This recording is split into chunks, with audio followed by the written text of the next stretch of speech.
with 10.1, Xal'atath quotes are more relevant than ever before, and we might have literally played together with an actual old god within our own weapon that we'll soon discover. And if this really was planned by Blizzard, it might be the most genius 200 IQ move they had ever done pretty much in all of WoW history. With the recent 10.1 actual hints, we have quotes to match it from Xal'atath talking about Elune. Xal'atath talks about Galakrond, how they corrupted Neltharion. She oddly mentions how dangerous a dead dragon can be. She talks about the Titans pretending to be gods, and with the most recent hints, she might literally be returning in the near future, and we could have inadvertently majorly aided her in that. A bunch of these quotes are from years ago when Dragonflight was not even an idea, and if Blizzard really pulled the long-term move here, it just might be the most genius idea they had ever done. So who really is Xal'atath? Is she returning soon, and were we so easily outplayed?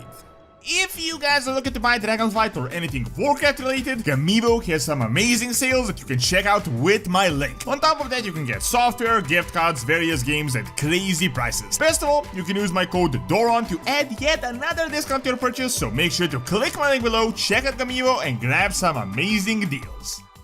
I know this talking about Xal'atath is kind of beating a dead horse a bit because recently she has been super relevant, a lot of people have been talking about it, but if Blizzard really did this on purpose, I really gotta hand it to them because it seriously might just be genius. Personally, I doubt it since a lot of these whispers are from 7 years ago and the entire theme changed since then, but I think they found a way to kind of retroactively connect them and make them relevant because it is ridiculous just how accurate these whispers are from 3 expansions ago to what is currently going on in Dragonflight, especially now with 10.1 and Abras. In fact, there's so many of these whispers that I was worried that this is going to be like a half-hour long video, like I literally couldn't make it, so I'll do my best to pick the most relevant ones, and without speculating all that much myself, I want you guys to draw the conclusions yourself. You can seriously just go to the wiki page as well and read it quote by quote because it is quite a mind boggle. Now, I don't want to repeat myself, so I'll give the shortest summary possible. We still don't really know what Xal'atath is. She was literally a weapon we had used in Legion. In one quote, it was confirmed she was a dagger used for sacrifice. Some say she's the remnant of Yashiraj, and the most popular theory is that she's the 5th old god that was consumed by the others, and all of these could actually be realistic. We had some recent documents that talk about how the old gods, while sent on a mission by the Void Lords to Azeroth, are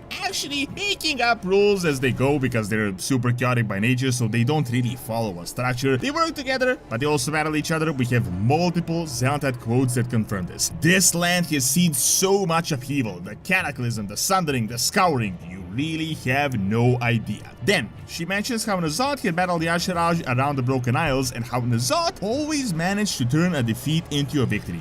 Then she gives the most interesting quote. It is ironic that the weakest of us may be the ultimate victor. Khatun, Yogg-Saron, Yashiraj, and well, only one would remain to consume the world, the way it was always meant to be. What you need to keep in mind is that in so many quotes, Xal'atath constantly says us when referring to the old gods, and there are a bunch of them where she says how she will demonstrate proper whispering madness technique. She, for example, criticizes how Xavius alarmed everyone by spreading the nightmare's influence instead of doing it subtly, you know, the old god way. I literally can't list everything, but there are very strong hints that she's either an old god or some super high-ranking void being quite similar to the old gods. The most supported speculation is that Xal'atath was defeated, devoured by the others, and this kinda perfectly matches the recent Dragonflight info. We recently learned that there might in fact be a 5th old god, and that the old gods don't really serve the Void Lords as we believed in the past, and instead they might have turned into their own plans. Blizzard literally confirmed this in quite a recent interview, so this is not a speculation whatsoever. What I believe is that she may have been loyal to the Void Lords and didn't align with the others. There are like a dozen quotes where she doesn't really like Yogg-Saron or doesn't really like N'Zoth. In fact, she can't wait to battle them, but at the same time kind of supports them, which just kind of shows the chaotic essence of the old gods. However, on multiple occasions, Xal'atath talks about the Void itself and seems quite fanatical about the Void. The most interesting quote: I long for the day our masters can truly pass into this realm. You have seen only fragments, shadows, the faintest of echoes. Ask the ethereals what one of these manifestations are capable of. I know the Naru consider us horrors to be resisted. We do not share this view. They're merely beloved brethren that lost the true path. They will return to their masters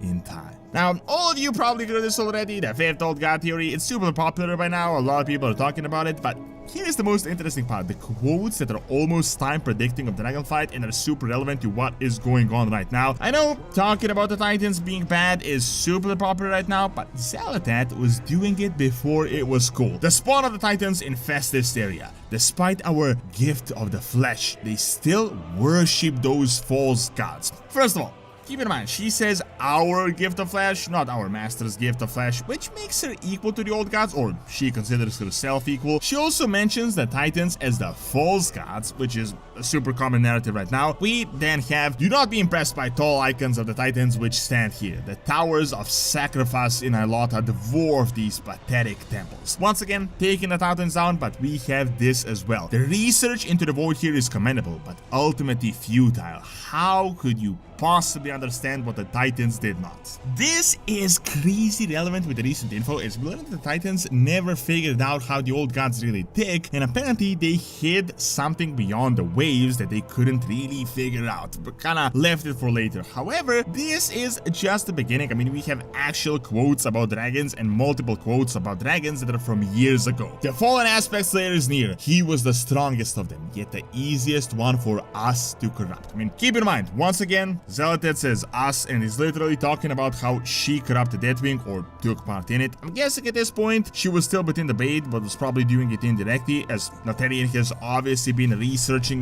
the void within Abyss, which ultimately drove him mad. Then Xal'atath says, a powerful dragon could be a powerful tool. Alas, gone are the days of Xal'atath. First of all, she essentially confirms what Blizzard confirmed a few months back, that Yogg-Saron was behind the corruption of Galakrond. And keep in mind, this was actually a unused whisper, it wasn't actually in the game, but Blizzard had it ready many years ago. Then we have the most intriguing quote that is kinda newish, a corrupted corpse of a dragon. How dangerous could that be? This is in regards to a mob that we were fighting, but I can't help to see how this could connect to Galakrond and his unliving dragons that were quite a scourge upon Azeroth, that are also kind of relevant with what is going on right now. After this, we have Xal'atath talking about Elune, which is of course super relevant with the recent 10.1 info and us learning about this Anshul Void Cosmic Traveler. She obviously knows what Elune is, and she really doesn't seem to take her seriously. We have, my mistake, it seems the Upstart goddess still holds sway here. I do so enjoy seeing the shrine of a great enemy profaned by the spirits of its own worshippers. First of all, she confirms that Elune is an enemy of the old gods and that she is an Upstart goddess, meaning that she must be below them, or the old gods perceive her as lower than them. If this is related to Elune, I mean, Anshul actually means death in old god language. This Anshul is old god language, so this could be super relevant to this. Now, keep in mind, we had Xal'atath literally as a weapon, and then at one point she just escaped in an elf form, and we still don't really know where she is, but she was super closely tied to Ashara's storyline. Now, of course, in 10.0.7 we have a Naga document that makes her more relevant than ever, especially Ashara as well. Even now, the Harbinger gathers the children of the First Flesh to reclaim what was lost. They must remember their vows and serve those to whom they owe fealty. While they toil in the deep places, we will journey to the shores of Dragonlands, to the Blessed Isle, where the Worldbreaker first embraced the Whispers. I mean, you can check out the full video on this, but it is likely that Ashara is returning. But seriously, in this quote, Xal'atath might be the Harbinger that is mentioned. The children of the First Flesh could really be anyone. It could be those rebel dwarves or those aligned with the old gods, and Xal'atath may be gathering them and building up an old god army to return the Black Empire. Keep in mind, on multiple occasions we learned that the old gods can't really be killed, at least in conventional terms, and Xal'atath could literally have been a defeated old god that remained as an essence that has ultimately escaped and has been building up power these past few years since BFA, since she left the dagger, meaning that we might actually see her quite soon. Seeing that we still haven't seen her in Dragonflight, it is crazy how many of these quotes that make her relevant to the current storyline. And keep in mind, I only mentioned about half of them in this video. There's so many more that are actually super interesting. It would actually be kind of crazy if we had an actual old god not only hiding in plain sight, but literally hiding in our own weapon. It would kind of be akin to Medivh and Sargeras possessing his spirit, and we could have literally helped an old godlike person helped an old god restore the Black Empire. With the recent Nazar shenanigans, the triple time travel super master IQ plan to learn information, I think Xal'atath might be on the much the same plan, and we might be discovering some really crazy plot twists in the very near future. Thank you for watching. Check out what Cataclysm Zones look like 12 years later by clicking on the screen, and check out Doronsmovies Academy for videos on real world history. See you next time.